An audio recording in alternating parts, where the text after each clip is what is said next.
This is Sifu Casey from the School of Full Circle Kung Fu. We're going to share with you a simple drill that we do. I initially learned this drill when I was training in American Combat Jujitsu under Professor Tony Maynard, so this is almost kind of like a mini tribute to him. I have seen schools such as Modern Arnis teach the same drill, but again, I learned it during my time in American Combat Jujitsu or Small Circle Jujitsu. The drill is designed to set up reference points from which you can get joint locks. Now, some of these will be small circle locks, some of them will be locks that I learned from other instructors. You can do any drill to develop a specific skill. You can do Hu-Bud and get these same locks. You can do Chi-Sao, get these same locks. But this is a very simple drill that I wanted to share with y'all. Alright, I do not remember the name of it, so I just call it high-low-high drill. But what we're going to do is we stand facing each other, and you can be in a neutral position or you can be in a fighting stance. We're going to just be in a neutral position for now. And all we're going to do is high five. And my hand's going to come low, high five again. I'm going to come up and backhand her wrist. Now we switch, 1, 2, 3. Now as you're learning this, you can stand stationary. But what I want you to do is get in the habit of moving a little bit. Because if you're moving, your whole body's moving, you're picking it up and it becomes a little more alive.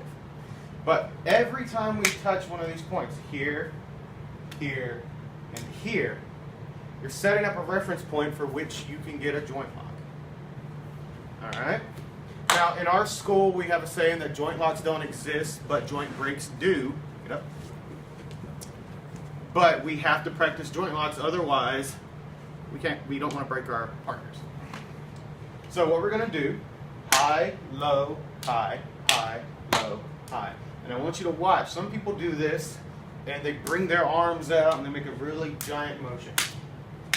Nothing inherently wrong with that if that's the way they want to train it. Some schools of jiu-jitsu make really big circles to do their joint locks.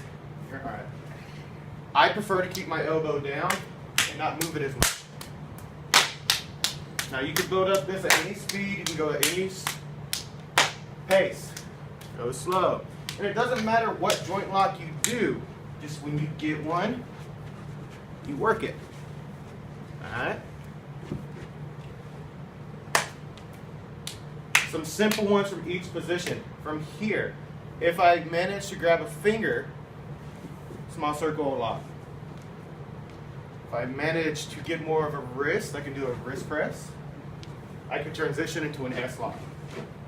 Send her back up. If we're down here, you can switch hands, come in for a come along. You got that S lock again.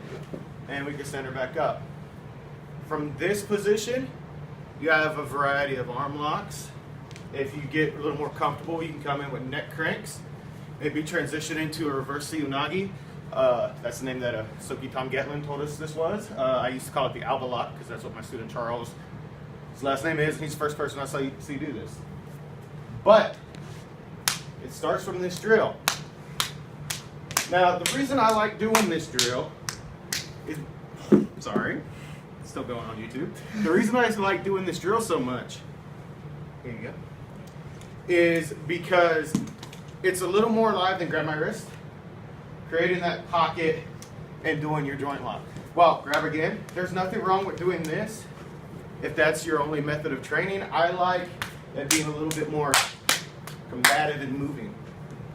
Because everybody, even though we're realists when it comes to martial arts, everybody wishes they could Chuck Norris catch a fist up the air.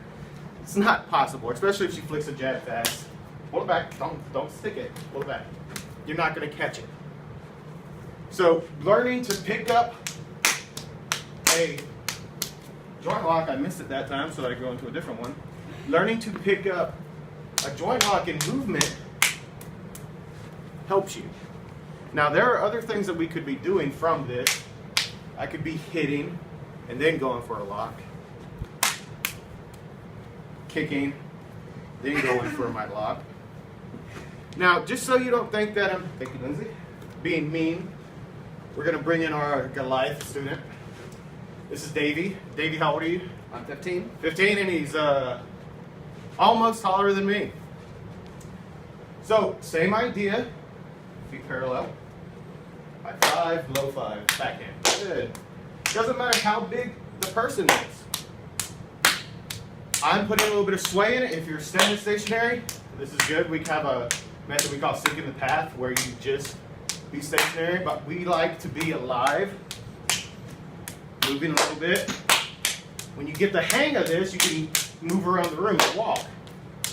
Now, same thing, even though he's bigger, same locks work. The only thing you adjust to is picking up. I almost lost that one. Picking up where he is, body-wise. His shape will change a little bit. So, again, I just call this high-low high. One time I referred to it as Jiu-Jitsu's version of Chi Sao. I love that lock. That's why I keep doing that one. Just basic wrist lock. One, I didn't show this. One you can do from here, the high position. Step through. Udigurami. You do a shoulder press. If you catch and you want to go into some sparring combinations, again, you go into chokes. Alright, so again, just basic high-low high drill. Nothing super special about it. Work whatever you can from it. You want to work into trapping and other stuff, you can. Thank you.